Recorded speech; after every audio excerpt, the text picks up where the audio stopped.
ആനച്ചാൽ ശ്രീ അയ്യപ്പ ക്ഷേത്രത്തിലെ തിരുവുത്സവത്തിന്റെ ഭാഗമായി മണ്ഡല മഹോത്സവം നടന്നു. മഹോത്സവത്തിന്റെ ഭാഗമായി നടന്ന ഘോഷയാത്ര ഏറെ വർണ്ണാഭമായിരുന്നു. ആയിരക്കണക്കിന് ഭക്തരാണ് മണ്ഡല മഹോത്സവത്തിൽ പങ്കെടുത്തത്. ഡിസംബർ 20 ആരംഭിച്ച തിരുവുത്സവം ഡിസംബർ 27 ആറാട്ടോടെ സമാപിക്കും.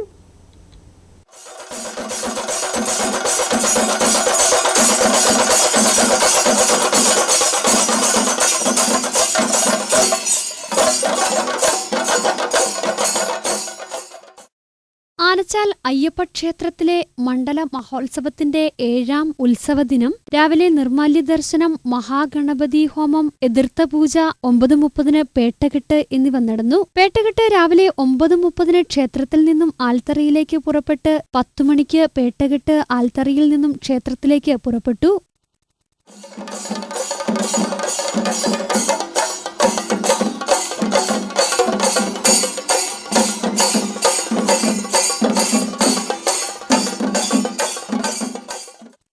ഉത്സവത്തിന്റെ ഭാഗമായി ചെണ്ടമേളം, കരകയാട്ടം, മയൂരനൃത്തം, അമ്മൻകുടം, കൊട്ടക്കാവടി, മയിൽപീലിക്കാവടി, ചെണ്ടുകാവടി, തെയ്യം, ശിങ്കാരിമേളം, പാണ്ടിമേളം, പഞ്ചവാദ്യം എന്നിവയുടെ അകമ്പടിയോടുകൂടി അയ്യപ്പ ക്ഷേത്രത്തിലേക്ക് എഴുന്നള്ളത്ത് നടന്നു. തുടർന്ന് ക്ഷേത്രത്തിൽ എത്തി നെയ്യഭിഷേകം, കാവടി അഭിഷേകം എന്നിവ നടന്നു. വാദ്യമേളങ്ങളുടെ അവതരണവും വിവിധ നിശ്ചല ദൃശ്യങ്ങളും ഏറെ വർണ്ണാഭവും ശ്രദ്ധേയവുമായി.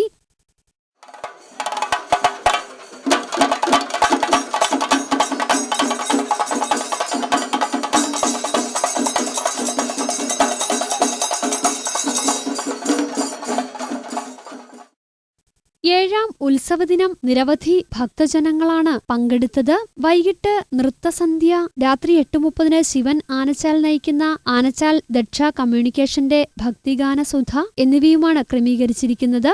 ഉത്സവത്തിന്റെ സമാപന ദിവസമായ 27 തീയതി വെള്ളിയാഴ്ച രാവിലെ ഗണപതി ഹോമം, തുടർന്ന് എതിർത്തപൂജ, വൈകിട്ട് 4 ആറാട്ട്, തുടർന്ന് ക്ഷേത്രത്തിലേക്ക് ചെങ്കുളം നിവാസികളുടെ മണ്ഡല മഹോത്സവ എഴുന്നള്ളത്ത്, നീരാഞ്ജന സമർപ്പണം, താലപ്പൊലി ഘോഷയാത്ര എന്നിവയും നടക്കും. മഹാദീപാരാധന, ശ്രീഭൂതബലി എന്നിവയും നടക്കും. ആനച്ചാൽ ക്ഷേത്രം ഭാരവാഹികളായ president MR Rajan, secretary Pradeep G Nair, ഖജാൻജി S Sukumaran Nair, vice president KK Sekharan, vice president KK Raveendran Nair, joint secretary E Prasada Panicker, joint secretary MK Dasan, മറ്റ് കമ്മിറ്റി അംഗങ്ങൾ തുടങ്ങിയവർ നേതൃത്വം നൽകി.